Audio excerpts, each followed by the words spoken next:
Welcome once again to Commander by Danon. Today we're continuing our week of building budget decks led by the new Elder Dragons. Why are we doing this? I'm sure that many of you were lucky enough to crack a dragon at the pre-release, but you don't want to drop hundreds of dollars building a new Commander deck. If so, this video is for you. Leading today's deck is Silverquill, the Disputant. Also, and I know it's annoying to keep hearing this, but statistically if I don't ask you to like and subscribe, the video gets fewer subscribers. Silverquill the Disputant is a 4-mana 4/4 legendary Elder Dragon with Flying and Vigilance. He makes it so that each instant and sorcery spell we cast has casualty 1. In other words, we may sacrifice a creature with power 1 or greater to copy that spell when it's cast. Now, to be clear, cards that make creatures when we cast a spell, like Sedgemoor Witch or Monastery Mentor, are something we want in the deck, but the trigger that creates the creature goes on the stack after the casualty trigger, because casualty is part of the casting. In other words, the monk made by casting Swords to Plowshares cannot be sacrificed to copy that same Swords to Plowshares, but it can be used to copy the next spell we cast. Okay, so we want to copy spells, and we need a few token generators so that all of our spells can be copied. But how are we going to win the game? With good old-fashioned violence, dear viewer. But before we get to our deck list, a quick word from our sponsor, BCW. BCW has been making high-quality, cost-effective products for both collectors and retailers for over 40 years. If you want to store, display, or sort your cards, check them out. I've been using their inner sleeves for years now and have never had an issue. Be sure to click the link down below and use code DANON10 for a 10% discount on your order. In order to build a functional commander deck, you need lots of different pieces, which is why I try to rely on my handy-dandy checklist. 50 mana sources, usually split between 37 lands and 13 pieces of ramp, 10 pieces of card advantage, 8 to 10 pieces of spot removal, 2 to 3 board wipes, 2 pieces of graveyard hate, and 1 sudden I win card. Oh, one more quick announcement before we get started. Streaming starts this week. I will be on Twitch and dual streaming to YouTube. If I'm playing Final Fantasy XIV or some other video game, it will be dual cast on Twitch and Musings by Danon, my anime and manga channel. If I'm building commander decks or something magic related, I'll be streaming over here as well as Twitch. As of right now, the plan is to build commander decks every Wednesday afternoon. Be sure to click that bell so that you'll be notified when I go live. Our land base consists of Command Tower, Exotic Orchard, Isolated Chapel, Snowfield Sinkhole, Sunlit Marsh, Umbral Expanse, Tainted Field, Desolate Mire, Fetid Heath, Caves of Koilos, Shine Shadow Snarl, Temple of Silence, Goldmire Bridge, Orzhov Guildgate, Orzhov Basilica, Silverquill Campus, Bajuka Bog, Myriad Landscape, Evolving Wilds, Terramorphic Expanse, 7 Plains, and 7 Swamps. A nice budget mana base. Wait a minute, Danon, that seems a little small. You are correct, dear viewer. For mana ramp, we're running Dark Ritual, Pitiless Plunderer, Soul Ring, Arcane Signet, Talisman of Hierarchy, Orzhov Signet, Marble Diamond, Charcoal Diamond, Mind Stone, Felwar Stone, Seance Board, Wayfarer's Bauble, and Solemn Simulacrum. Mostly mana rocks, but a few thematic pieces to help us out. And even though we're not an Aristocrats deck, having Pitiless Plunderer make an extra treasure token whenever we use our commander to copy a spell is pretty nice.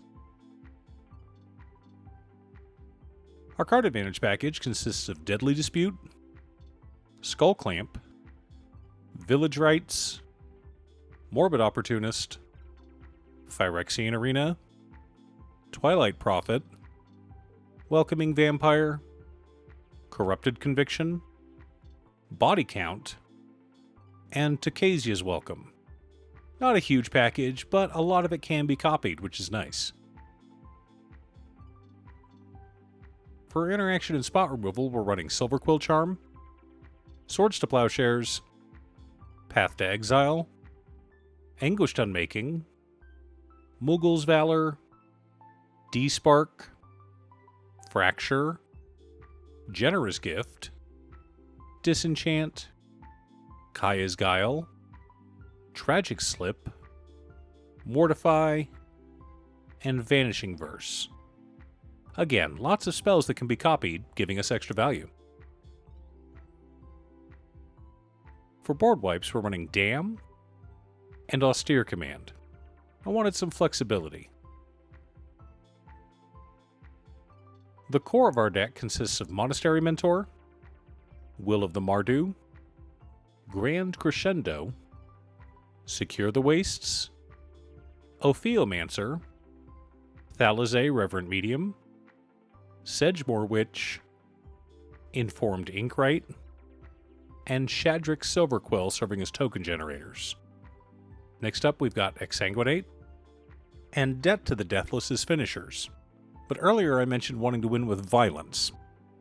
So we do have some spells that'll help us close out the game in Adamant Will, Armor of Shadows, Ashnod's Intervention, and Beaming Defiance, all of which serve as our protection package. Next up, Silverquill Command, Shelter, Oblivion's Hunger, Night Haze, Guided Strike, Dual Sun Technique, Moment of Defiance, and Lightning Blow all serve as a cantrip package. Finally, for good old-fashioned beatdown, we've got Aerial Boost, Alchemist's Gift, Archenemy's Charm, and Arrester's Zeal. Gotta love a good old-fashioned beatdown deck. Now that we have our deck list, let's compare it to our checklist. 47 mana sources split between 34 lands and 13 pieces of ramp.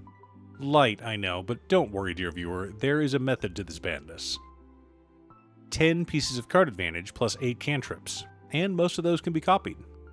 13 pieces of interaction.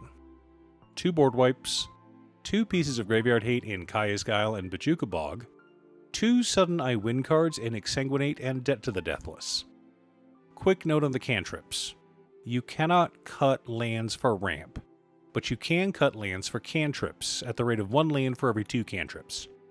But you only want to do that in a deck that cares about cantrips, which this one does. Not only do cantrips replace themselves, we're often able to copy them so we're drawing even more cards. And all of our cantrips either help make our commander bigger, thus dealing more commander damage, or give them even more evasion than we already have. Now, our deck does have a reliable strategy of beating down our opponents with pump spells, but we do have a lot of room to grow. We can add some equipment if we want to go that direction, or mana rocks that work well with the Spellslinger package. Or we can drop the pump package altogether and go with some big mana spells like Torment of Hailfire. That's the best part about a budget deck. You can take it in a bunch of different directions. What direction will you take it? Leave a comment below. Thanks for tuning in. Once again, a huge shout out to my editor Cutestuff. I couldn't make these videos without her. If you'd like to hire her to edit your own videos, she can be reached at cutestuff.edits@gmail.com. Link is down below. If you're looking for ways to support the channel directly, you can head on over to patreon.com/Danon. You can have a video made or just ask for help building or tuning a deck list. I also wanted to give a quick shout out to all of my patrons. Waffles, Marcus, Brett, Roxy, Alex, Robert, Pi, Kazaris, Patrick, Oscar, Justin, Sleech, Luke, Mr. Salty, Daniel Zombie, Brian, and Enro, Waka, and Lon. You guys are awesome. I post new Commander Deck videos every weekday, so be sure to subscribe and ring the bell to be notified of new videos. Again, thanks for watching, and I'll see you all again next time on Commander by Danon.